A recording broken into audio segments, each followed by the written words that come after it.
Diet ছাড়াই কমবে ওজন। শরীরের ওজন যখন স্বাভাবিকের চাইতে অতিরিক্ত বেড়ে যায় তখন সেটা নারী বা পুরুষ উভয়ের জন্যই বেশ অস্বস্তিকর। বর্তমানে জীবনযাপন পদ্ধতির কারণে স্থূলতা বা অতিরিক্ত ওজন বেড়ে যাওয়ার সমস্যা বেড়েই চলেছে। শরীরের অতিরিক্ত ওজন কমানোর কথা চিন্তা করলে প্রথমেই যে কথাটা মাথায় আসে সেটা হচ্ছে ডায়েট। অনেকেই দ্রুত ওজন কমানোর জন্যে crash diet, intermitting fasting, keto diet ইত্যাদি নানা রকম ডায়েট করে থাকেন না বুঝেই। ডায়েট করা মানে অনেকেই মনে করেন খাবার না খাওয়া বা খাবারের পরিমাণ অতিরিক্ত কমিয়ে দেওয়া। কিন্তু পুষ্টিবিদদের মতে ডায়েট হলো বিশেষ অবস্থায় ব্যক্তি বিশেষে নিয়ন্ত্রিত বা শারীরিক চাহিদা অনুযায়ী খাদ্য গ্রহণ। সুষম খাদ্য গ্রহণ ব্যক্তির ওজন নিয়ন্ত্রণে ভূমিকা রাখে। সুষম খাদ্য তৈরিতে একজন ব্যক্তির বয়স, ওজন, উচ্চতা, কাজের ধরন, লিঙ্গ ইত্যাদি বিবেচনা করে ব্যক্তির প্রয়োজনীয় দৈনিক ক্যালোরি নির্ধারণ করা হয়। একটি সঠিক খাদ্য ব্যবস্থাপনা স্বাস্থ্যকরভাবে ওজন কমাতে সাহায্য করবে।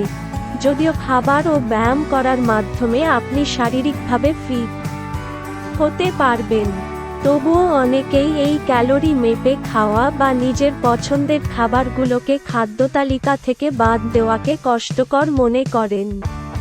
ওজন বৃদ্ধি শুধু খাবারের জন্যই হয় তা নয়।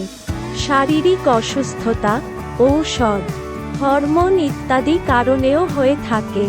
তাই কী কারণে অতিরিক্ত ওজন বৃদ্ধি পেয়েছে তা জানা খুব জরুরি।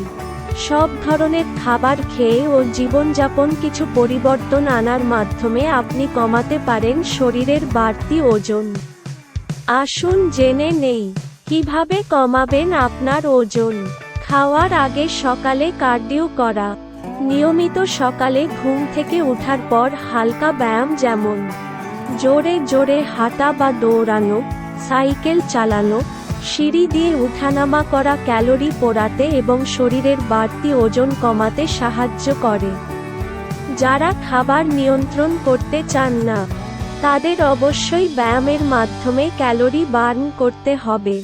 প্রতিদিন সকালে খাওয়ার আগে ছোট কার্ডিও ওয়ার্ক যেমন হাঁটা, জগিং, দৌড়ানো ইত্যাদি করে ভালো ফলাফল পেতে পারেন। সকালে ব্যায়াম করলে ক্যালোরি বেশি বার্ন হবে, ফলে খাওয়ার পর কার্ডিও করার চাইতে খাওয়ার আগে কার্ডিও করলে আপনি ভালো ফল পাবেন। পর্যাপ্ত ঘুম রাত জাগা ওজন বৃদ্ধিতে সাহায্য করে। তাই রাত জাগার অভ্যাস থাকলে তা আজই বাদ দেন। রাতে পর্যাপ্ত পরিমাণ ঘুম নিশ্চিত করুন।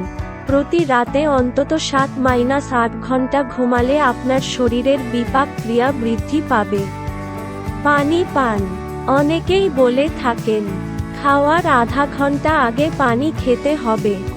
খাওয়ার ঠিক পূর্বে পানি খাওয়া উচিত না, কিন্তু এটা একদমই একটা ভ্রান্ত ধারণা।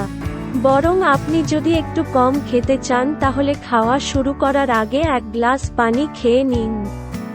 এতে আপনার পেট কিছুটা ভরবে এবং খাওয়ার সময় তুলনামূলকভাবে কিছুটা খাবার কম খাবেন।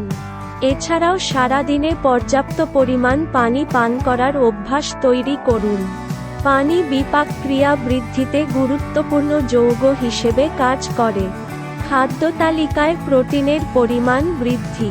প্রতিদিনের খাদ্য তালিকায় প্রোটিন জাতীয় খাবারের পরিমাণ বৃদ্ধি করলে আপনার বিপাক ক্রিয়া বৃদ্ধি পাবে এবং এটি আপনার ওজন কমাতেও সাহায্য করবে। ডিম, বাদাম ও বীজ জাতীয় খাদ্য বিপাক বৃদ্ধি করে, তবে কখনোই কার্বোহাইড্রেট বাদ দিয়ে শুধু প্রোটিন জাতীয় খাবার গ্রহণ নয়। চিনি পরিহার। কাঙ্ক্ষিত ওজন কমানোর জন্য খাদ্য তালিকা থেকে চিনি পুরোপুরি পরিহার করা আবশ্যক। কারণ মাত্র 1 চা চামচ চিনিতে 16% ক্যালোরি থাকে, যা আপনার ওজন কমানোর অন্তরায়। কেননা আমরা এই চিনির ক্যালোরি অতিরিক্ত গ্রহণ করে থাকি। তাই যারা চা ও দুধে অতিরিক্ত চিনি খান তারা চিনি পরিহার করুন অথবা পরিমাণ কমিয়ে দিন। যারা অতিরিক্ত খাবার হিসেবে কোমল পানীয়, মধ্য দুপুর বা বিকালের নাস্তায় সিঙ্গারা, সামুচা বা অন্য কোনো ডুবো তেলে ভাজা খাবার, রাতে বা দুপুরে খাবার পর মিষ্টি খাবার খেয়ে থাকেন, তারা এখনই তা বাদ দেন। এই খাবার থেকে যে ক্যালোরি পাওয়া যাবে তা আমাদের ওজন কমাতে অন্তরায় হয়ে দাঁড়ায়। প্রতিদিন খাবারের সময় নির্দিষ্ট রাখুন। অনেকে ওজন কমাতে গিয়ে দিনের বেশিরভাগ সময় না খেয়ে থাকেন। একবারে দুপুরে খাবার গ্রহণ করেন। প্রয়োজনের তুলনায় কম খাবার গ্রহণ করলে ধীরে ধীরে বিপাক ক্রিয়া স্লো হতে থাকে। আবার দীর্ঘ সময় না খেয়ে থাকলে একবারে বেশি খাওয়া হয়ে যায়। তাই প্রতিদিন নির্দিষ্ট সময়ে খাবার গ্রহণ করবেন।